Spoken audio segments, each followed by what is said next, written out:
addiction. And what I'm going to do is simplify this understanding. You do not have to remember all the different parts I tell you, and if some of the names don't make sense, don't worry about it. The concept is what's important.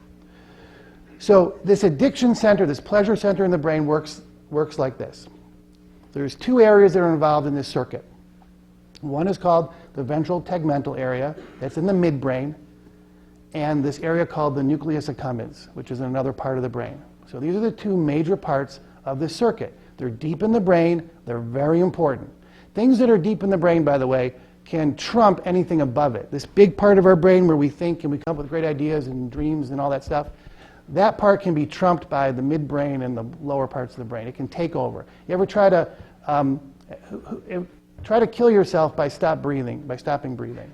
Just hold your breath long enough, and believe me, you will eventually breathe. And what will happen in most people is that the lower parts of the brain will convince you that your idea to stop breathing was a bad idea. It'll just change your thoughts.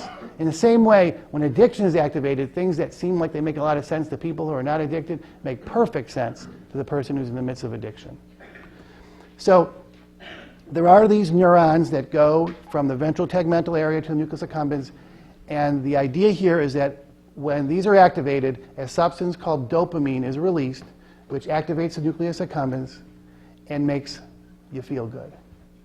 This is the basic understanding of learning in most animals, and it is a big portion of what goes on in humans. And it is the center of addiction.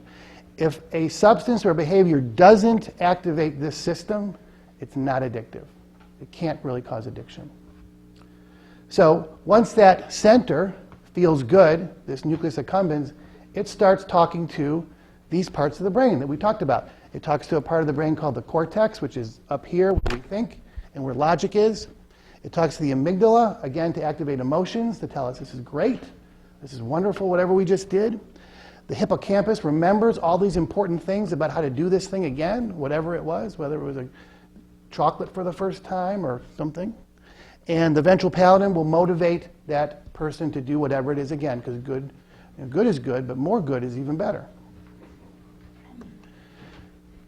There are substances, and these are listed here: amphetamine, cocaine, opiates, cannabinoids.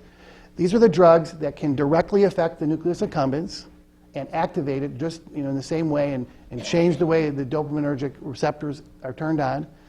And there are substances that activate the ventral tegmental area. There are different substances. Some are the same. Cannabinoids or THC or cannabis can activate both of these.